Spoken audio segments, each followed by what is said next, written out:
જ્યારે જ્યારે પણ પરિવારની વિરુદ્ધ જવાનો વિચાર આવે ને સાહેબ, ત્યારે વિચારજો કે મારાથી આ કરાય, મારાથી આ ન કરાય. આખી શ્રીમદ ભગવદ્ ગીતાના 700 શ્લોક તમે ન વાંચો તો ચાલે, પણ ઘરની અંદર તમે બહાર નીકળો છો ને ત્યારે શ્રીમદ ભગવદ્ ગીતાને 3 શબ્દોમાં કેવી હોય ને, તો પહેલો શબ્દ, પહેલું વાક્ય કે હું કોણ છું. આનો તમને આત્મા તમને કેવો જોઈએ, હું કોણ છું? તો કે મારું નામ અંકિતાબેન છે, આવું નહીં, પણ હું કોનો અંશ છું, અને હું જે જગ્યાએ જાઉં છું એ જગ્યાએ બરોબર તો છે કે નહીં. ઘરની બહાર તમે જાઓ ને તમારા મા બાપને તમે એવો વિશ્વાસ અપાવો, કારણ કે એને તમારી ઉપર આંધળો પ્રેમ હોય. તમે વિશ્વાસ અપાવો કે ભાઈ હું જુનાગઢ હોસ્ટેલમાં જ જાઉં છું. બસમાં તમે ક્યારેક વેકેશનની અંદર ગયા હોય અને તમે આવતી વખતે એવું કહો ને પછી ન બને નારાયણ, ન કરે નારાયણ, અને કોઈ પણ ઘટનાના તમે સાક્ષી બની જાઓ, તો સાહેબ મને એમ થાય કે મા બાપ જિંદગીમાં કોઈની ઉપર વિશ્વાસ મૂકતા બંધ થઈ જાય. જે તમે મા બાપના ન થાવ, તમારા દુનિયામાં થાવું કોનું, કોનું થાવું? જે 20 વર્ષનો પ્રેમ તમને પ્રેમ ન લાગે અને તમને એમ થાય કે 12, 15, 17 વર્ષની ઉંમરે પ્રેમ થઈ જાય, એમ વાતમાં માલ નહીં, ન થાય. ઘણાને 22 વર્ષની ઉંમરે થાય ને તો એને પ્રેમ નથી કહેવાતો. આ 12, 15 વર્ષની ઉંમરે માત્ર આકર્ષણ થાય. દેખાતા હારો લાગ્યો, મર્સિડીઝ ગાડીની અંદર આવ્યો, ઓકે, ચશ્મા બસમાં પહેર્યા, ગોગલ્સ પહેર્યા, લુક વાઇઝ હારો છે, ઘણું.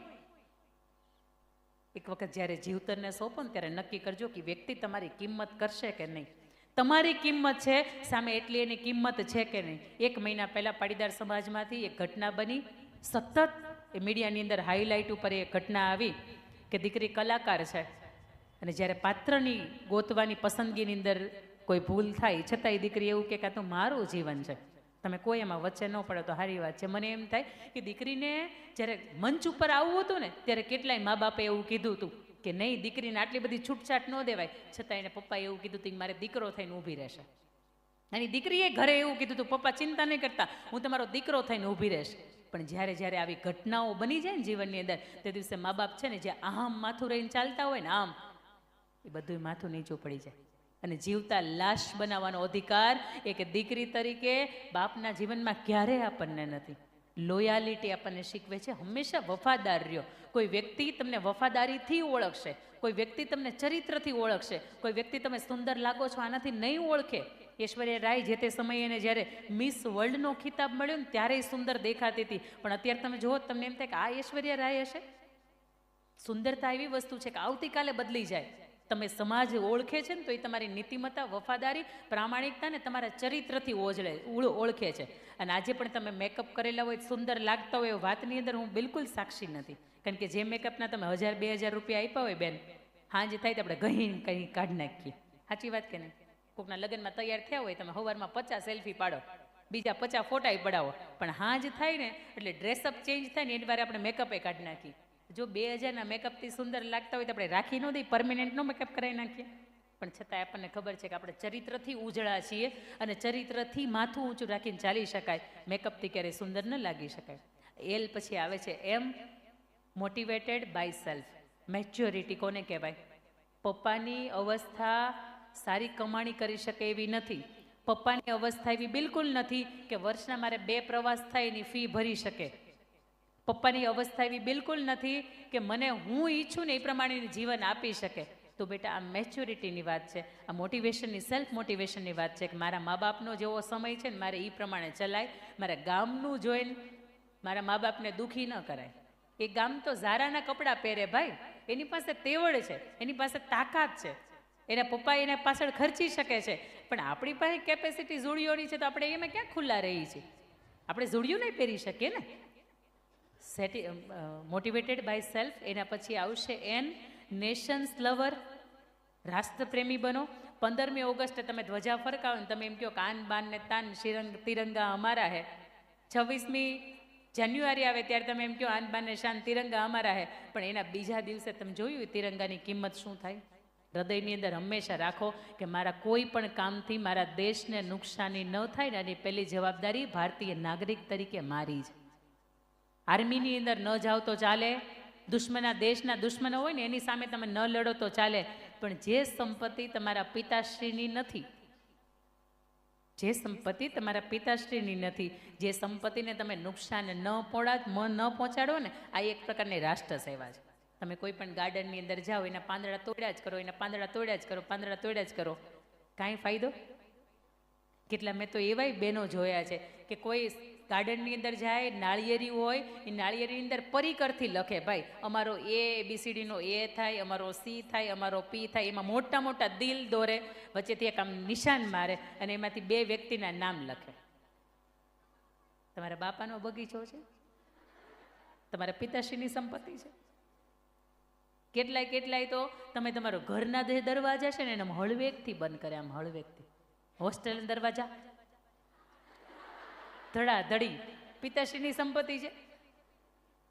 આ હોસ્ટેલની ફી ભરો છો, એની અંદર બાવણા તોડી નાખવાનું ક્યાંય લખ્યું છે તમે કે તમે જાઓ તો બાવણા તોડી જ નાખજો? બેડ તોડી નાખે, ગાડલા તોડી નાખે, ઓશિકા તોડી નાખે, ઓઢવાના મને ખબર નથી આપતા હશે કે નહીં. રૂમની અંદરની ટાઇલ્સ હોય ને, મને બોલો એમ થાય એ તોડી નાખે. છોકરા હોય ને એની હોસ્ટેલ હોય ને અમુક વખત તો એ આવી રીતની ન હોય જેટલી છોકરીઓની હોસ્ટેલ, અને હુઘરાય હૈદ બાપા. મને નથી ખબર તમે છો કે નહીં, પણ એટલું ચોક્કસ કહીશ કે જે વસ્તુની અંદર તમે તમારી પોતાની કાળજી ન રાખી શકો, તમારા 5-5 દિવસથી જોયેલા કપડાં તમે ધોતા નથી, તમે ભવિષ્યમાં મોટા થઈને કરશો હું? અને પછી હાહુબા દિવસમાં 2 વખત હાડી બદલાવશે ને એટલે સારું નહીં લાગે. કારણ કે આપણે આપણા 5 જોડી ભેગા કરી રાખ્યા છે. નેશન્સ લવર કે જે સંપત્તિ તમારી નથી, જે સંપત્તિ સંસ્થાના અંડરમાં આવે છે, જે સંપત્તિના મૂળ માલિકો પુરાતત્વ વિભાગ છે, આ દેશ છે, આવી સંપત્તિને ક્યારેય નુકસાન ન કરીએ. એ પણ આપણા જીવનની અંદર શ્રેષ્ઠ રાષ્ટ્રપ્રેમ છે. એન પછી આવશે O. એક ફુગ્ગાવાળો ભાઈ હતો ને, એની પાસે કલરફુલ ફુગ્ગા હતા. એમાંથી એક બ્લેક કલરનો ફુગ્ગો હતો. જેટલા ગોરા દેખાતા હતા ને આવા દરેક વ્યક્તિ આવે એક ફુગ્ગો ખરીદીને લઈ જાય, કારણ કે બધાને એમ હતું કે લાલ કલરનો ફુગ્ગો ઉડશે, કેસરી કલરનો ફુગ્ગો ઉડશે. પણ એક બાળક આવ્યો કે જે દેખાવે શ્યામ વર્ણ હતો, કદાચ ઝૂંપડપટ્ટીમાં રહેતો હતો, અને એણે ઓલા ભાઈને પૂછ્યું, હે ભાઈ આ કાળો ફુગ્ગો ઉડે? કાળો ફુગ્ગો ઉડે? એટલે પેલા ભાઈએ એવું કીધું કે બેટા કાળો નહીં, બધા જ ફુગ્ગા ઉડે, કારણ કે એની અંદર હિલિયમ નામનો ગેસ ભર્યો છે. અને ત્યારે એ બાળકને સમજાતું ભલે ને હું ઝૂંપડપટ્ટીમાંથી આવું છું, મારી અંદર પણ ઉડવાની તાકાત છે. O ધેટ મીન્સ ઓપ્ટિમિસ્ટિક, આશાવાદી બનો. O ધેટ મીન્સ ઓપ્ટિમિસ્ટિક, આશાવાદી બનો. એ જ પછી સોરી એક આપણે વચ્ચે કેરેક્ટર ભૂલ્યા છે. I પછી જે પછી કે પછી એમાં G આપણે ભૂલ્યા છે. યસ, G પછી H આવે છે. EFG. G that means gratitude. આપણા જીવનની અંદર કોઈ આપણા માટે કંઈક સારું કરે છે અને નિસ્વાર્થ ભાવથી કરે છે તો એટલીસ્ટ આપણે એને થેન્ક યુ કહેતા શીખીએ. તમને એમ થાય કે અનિલ અંબાણી પાસે, મુકેશ અંબાણી પાસે આટલા બધા પૈસા છે, એના ડ્રાઈવરને થેન્ક યુ કહેતા હશે? એના ઇન્ટરવ્યૂની અંદર એ સાબિત કરે છે કે હા મારો ડ્રાઈવર મને ઓન ટાઈમ મારે જે જગ્યાએ જવાનું છે ત્યાં મને પહોંચાડે છે ને, તો એક વખત હું એના પીઠ થપથપાવીને એને એમ કહું છું થેન્ક યુ. તમારા જીવનની અંદર કોઈ પણ વ્યક્તિ, સરસ મજાની તમે કોરિયોગ્રાફી કરી, અમે તમારા માટે તાલી પાડી, પણ કોરિયોગ્રાફીના ટીચર્સને તમે એક વખત ભેટીને એવું કીધું થેન્ક યુ એમ? આ અમારી સિસ્ટમમાં આવતું નથી, અને આ સિસ્ટમમાં લાવવાનું છે. કોઈ વ્યક્તિ તમારા માટે કંઈક સારું કરે છે ને તો થેન્ક યુ કહો. મમ્મી ઓલા વિમલના થેલા ભરી ભરીને હોવારમાં આવતી હતી, વિમલના થેલા ભરી ભરીને દઈ ગયા છે તમને. એક વખત મમ્મીના ભર કેવું કીધું, થેન્ક યુ કીધું? એ તો તારું કામ છે. અને કેટલાય લિસ્ટ મેં કરી રાખ્યા હતા, એમાંથી એકાદી વસ્તુ નહીં આવી હોય ને એની ગણતરી આપણે આપણા મમ્મીની પાસે કરાવશું. પણ એટલું બધું સવારમાં વહેલી 4 વાગ્યા ઉઠીને તમારા માટે લાવી છે ને, આના માટે જય સીતારામ. G પછી H હેબિટ્સ કરી, H પછી I, J, K, L, M, N, O પણ મેં તમને કહ્યું ઓપ્ટિમિસ્ટિક, આશાવાદી વ્યક્તિત્વ, કે જે કંઈ પણ થશે મને આશા છે કે સારું જ થશે. અને આ વિચારની સાથે જઈએ ને તો ઈશ્વર આપણને સારું જ કરે. હમણાં ભાઈએ કિરીટભાઈ પણ વાત કરી હતી અને ચોવટિયા સાહેબે પણ વાત કરી કે તમે કોઈ વસ્તુને મેળવવા માટે કે કોઈ સિદ્ધિને મેળવવા માટે એટલા બધા એની અંદર ઓતપ્રોત થઈ જાઓ છો ને કે યુનિવર્સ, આ બ્રહ્માંડ છે ને એ પણ તમારી મદદ કરવા માટે તૈયાર થઈ જાય છે. O પછી આવશે P, પેશન, ધગશ. ઇંગ્લિશ શીખવામાં ભાઈ કેટલી મગજમારી થાય. મોદી સાહેબ કેટલી ઉંમરે પોતે ઇંગ્લિશ શીખ્યા હતા, યાદ છે? ખબર છે? અમારા સિસ્ટમમાં ભણવાનું આવે છે માંડ બેન, ઇતર પ્રવૃત્તિનું વાંચન આવતું નથી. આમ મોદી સાહેબની આ વાત છે ને એ ન્યૂઝપેપરમાં આવી હતી એટલે મને ખબર. મોદી સાહેબ 52 વર્ષની ઉંમરે અંગ્રેજી શીખ્યા છે. બોલો, આપણે અત્યારથી શીખી શકીએ કે આપણે આમાંય તે પાસ કરીએ? P, પેશન, ધગશ બહુ મહત્વની વાત છે. લેન્સકાર્ટના માલિકનું નામ શું છે? લેન્સકાર્ટના માલિક, લેન્સકાર્ટ તમને ખબર છે ચશ્માની ફ્રેમ બનાવનારી કંપની, એના માલિકનું નામ શું છે? પિયુષ બંસલ. અને પિયુષ બંસલ જ્યારે આઈઆઈટીની અંદર ભણતા હોય, આઈઆઈટીની અંદર એડમિશન લે ત્યારે એને ના પાડી દેવામાં આવે, તારી જેવા ડબ્બાના ડને અમે એડમિશન ન આપીએ. અને પિયુષ બંસલને નવું વિચાર આવે કે હું શું કરી શકું, તો કે હું દેશની અંદર એવી એક કંપનીની સ્થાપના કરું કે જેને રોજ સવારમાં ઉઠીને દુનિયાને જોવા માટે કામ લાગે. અને પોતે લેન્સની જે ફ્રેમ બનાવતી કંપની છે લેન્સકાર્ટ.com એની સ્થાપના કરે. અને એટલી બધી જગ વિખ્યાત બને કે આજે આઈઆઈટીવાળા, આઈઆઈએમવાળા એનો કેસ સ્ટડી ભણાવે બાળકોને કે આટલા ઓછા સમયગાળાની અંદર આ વ્યક્તિ સક્સેસ કેમ થયા. કેરળની અંદર કુટિયામાં 104 વર્ષના છે. કેટલામું ભણે છે? કેટલામું ભણે છે? ચોથું. 104 વર્ષની ઉંમર. કોઈ પત્રકાર એને પૂછે છે, બા તમારી 104 વર્ષની ઉંમર થઈ ગઈ, તમે કેમ ચોથું ભણો છો?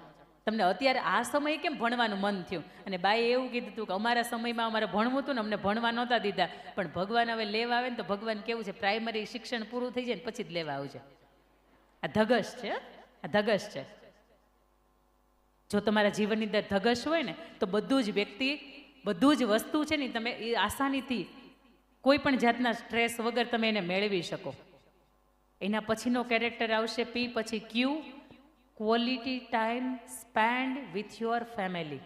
જ્યારે પણ વેકેશનમાં જાઓ ને ત્યારે એક વખત દાદાની બાની પાસે બેસીને એને પૂછજો, બા તમારી ઉંમર કેવી હતી, અમારી જેવડા તમે હતા ત્યારે તમારું જીવન કેવું હતું. આ એટલા માટે કહું છું કે જે જીવનનું ઘડતરની વાતો બા, દાદા, મમ્મી અને પપ્પાની પાસેથી મળે છે ને, આવા જીવન ઘડતરની વાતો દુનિયાની કોઈ યુનિવર્સિટીમાં મળતી નથી. આ લેખિત ગેરંટી સાથે કહી શકાય.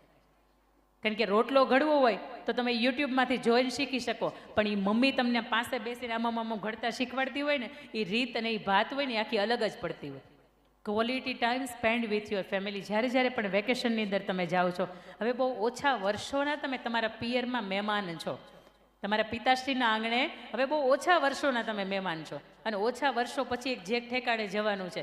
અને આ વર્ષ એવા છે કે હવે તમે તમારા ઘરની યારે મા બાપની સાથે રહીને ભણી શકવાના નથી. તમારે ભણવું હોય તો મમ્મી પપ્પાથી દૂર રહીને ભણવું પડશે. એટલે જેટલા તમે ક્યારેક સર્ચ કરજો કે 365 દિવસમાંથી ખરેખર કેટલા દિવસો એવા છે કે અમે અમારા મમ્મી ને પપ્પાની પાસે રહી શકીએ છીએ.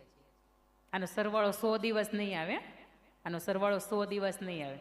અને જીવનમાં મા કે બાપ નથી હોતા ને, અને એ તમે મિસ કરો ને, એની કરતાં તમારે આપણે બે હાથ જોડીને કહેવું છે કે જ્યારે વેકેશનમાં ઘરે જાઓ ને ત્યારે બેસ્ટ ક્વોલિટી ટાઈમ, મમ્મી પાસે ક્યારેક તેલ નખાવજો, મમ્મીને ક્યારેક તેલ નાખી દેજો. આ બધી મોમેન્ટ છે ને જીવનની બહુ યાદગાર મોમેન્ટ છે. હોસ્ટેલમાં આવો ને ત્યારે માં બહુ યાદ આવે. મારી જ લાઈફની અંદર અનુભવ છે કે 4 વર્ષની હતી ને મમ્મીથી દૂર થઈ ગઈ હતી ને, એટલે આજે પણ એમ થાય કે 5 દિવસનો એ સમય મળે ને તો મમ્મી સાથે મેક્સિમમ સમય સ્પેન્ડ કરવો છે. કોઈક 5 દિવસનો વિદેશનું ટૂરનું પેકેજ આપીને કોઈક 5 દિવસ એમ કે ને કે મા બાપની સાથે રહેવું છે. આ સમયગાળો છે, બિંદાસ રહી લેજો.